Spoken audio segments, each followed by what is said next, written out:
नमस्कार।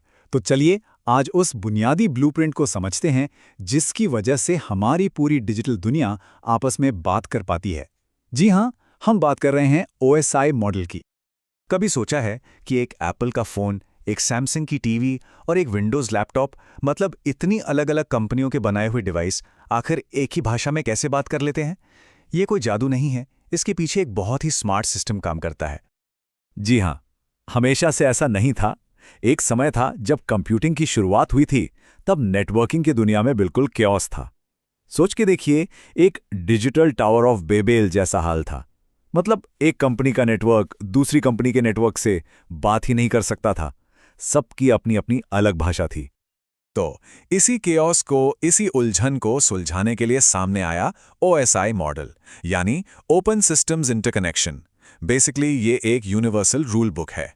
अब यहाँ एक इंटरेस्टिंग बात है, आज का इंटरनेट असल में एक दूसरे ज़्यादा प्रैक्टिकल मॉडल टीसीपी/आईपी पर चलता है। लेकिन टीसीपी/आईपी मॉडल भी इसी ओएसआई के 7 लेयर्स के प्रिंसिपल्स पर ही बना है। इसलिए अगर इंटरनेट को अच्छे से समझना है ना, तो शुरुआत यहीं से करनी पड़ेगी।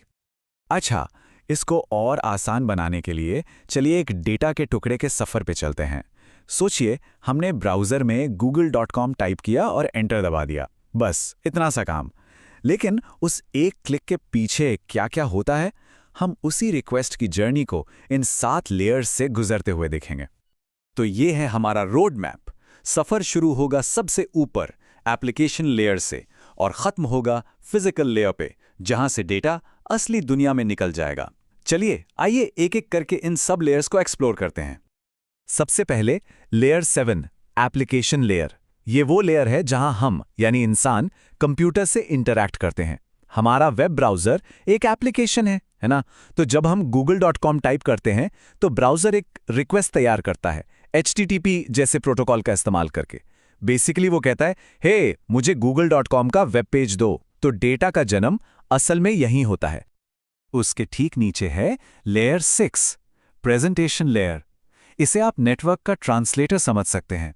इसका काम ये इंश्योर करना है कि ब्राउज़र से निकली रिक्वेस्ट एक स्टैंडर्ड फॉर्मेट में हो, एक ऐसी भाषा में हो जिसे गूगल का सर्वर आसानी से समझ सके। और हाँ, अगर वेबसाइट सिक्योर है यानी HTTPS वाली, तो डेटा को एन्क्रिप्ट करने का काम, उसे ताले चाबी में बंद करने का काम भी इसी लेयर पर होता है। Next up layer 5 session layer. इसका काम है हमारे कंप्यूटर और गूगल के सर्वर के बीच एक कनेक्शन बनाना और उसे बनाए रखना, बिल्कुल वैसे ही जैसे हम किसी को कॉल करने के लिए पहले लाइन कनेक्ट करते हैं। ये लेयर उस कनेक्शन को तब तक ओपन रखती है जब तक पूरा वेब पेज लोड ना हो जाए, कॉल चालू रखती है बेसिकली। फिर आती है लेयर 4 ट्रांसपोर्ट लेयर। ये कंपनी की शिपिंग डिपार्टमेंट जैसी है।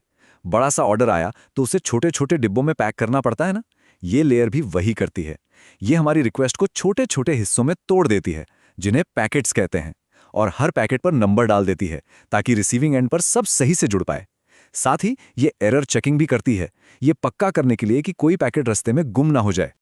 अब आती है हमारी लेयर 3 की नेटवर्क लेयर। इसको आप इंटरनेट का पोस्टल सिस्टम मान लीजिए। जैसे हम चिट्ठी पर फ्रॉम और टू एड्रेस लिखते हैं, ये लेयर हर पैकेट पर सेंडर का आईपी एड्रेस और रिसीवर यानी गूगल के सर्वर का आईपी एड्रेस चिपका देती है। और हाँ, जो हमारे घरों में राउटर्स होते हैं, उनका असल काम यहीं शुरू होता है। वो राउटर्स ही इन पैकेट्स के लिए इंटरनेट के अनजान रास्तों में से सबसे बेस्ट रूट ढूंढते हैं। लेकिन ये सबसे अच्छा रास्ता तय करने के लिए राउटर के सामने एक बड़ा सवाल होता है। जो डेस्टिनेशन है गूगल का सर्वर, क्या वो मेरे लोकल नेटवर्क का ही हिस्सा है या इंटरनेट पर कहीं बहुत दूर है? और इस सवाल का जवाब ढूंढने के लिए वो एक स्पेशल टूल का इस्तेमाल करता है जो कुछ ऐसा दिखता है, मास्क 255.255.255.0। इसको कहते हैं सबनेट मास्क। परेशान मत होइए, ये बस आईपी एड्रेस को 2 हिस्सों में तोड़ने का एक तरीका है। एक हिस्सा बताता है नेटवर्क का एड्रेस, मतलब मोहल्ले का नाम, और दूसरा हिस्सा बताता है डिवाइस का एड्रेस, यानी उस मोहल्ले में घर का नंबर। बस इस छोटी सी जानकारी से राउटर को फौरन पता चल जाता है कि पैकेट को पड़ोस में ही भेजना है या लंबे सफर पर इंटरनेट पर भेजना है। अब हम आ गए हैं लेयर 2 पर, डेटा लिंक लेयर। अगर नेटवर्क लेयर ने पूरा पोस्टल एड्रेस डाला था, तो ये लेयर एकदम लोकल डिलीवरी का काम करती है। ये पैकेट पर अगले सबसे नज़दीकी स्टॉप का पता डालती है। इसके लिए ये मैक एड्रेस का इस्तेमाल करती है।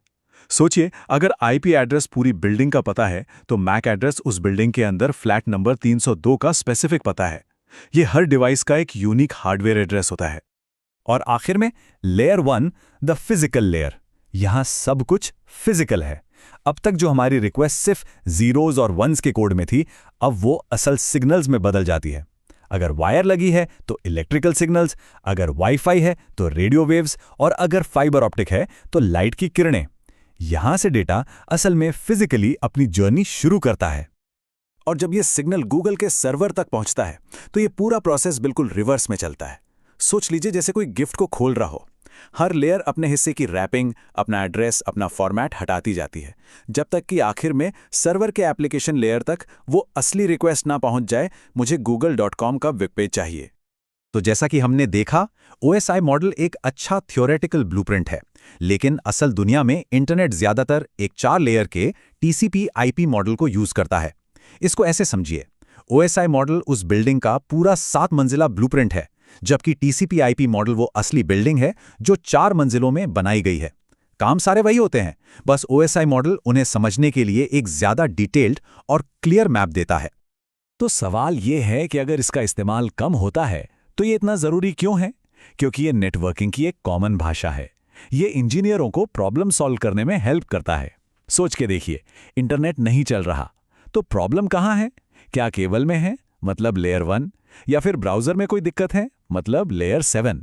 ये मॉडल प्रॉब्लम को बिल्कुल सही जगह पर पिन पॉइंट करने में मदद करता है। चलिए, इस पूरी चर्चा को एक इंटरेस्टिंग सवाल के साथ खत्म करते हैं। आज टेक्नोलॉजी इतनी बदल चुकी है, क्लाउड है, AI है। अगर आज हमें इंटरनेट को जीरो से डिजाइन करना हो, बिल्कुल शुरुआत से, तो क्या उसमें अब भी ये 7 लेयर्स होंगे या फिर उसका स्ट्रक्चर कुछ बिल्कुल अलग होगा? इस पर सोचना जरूर।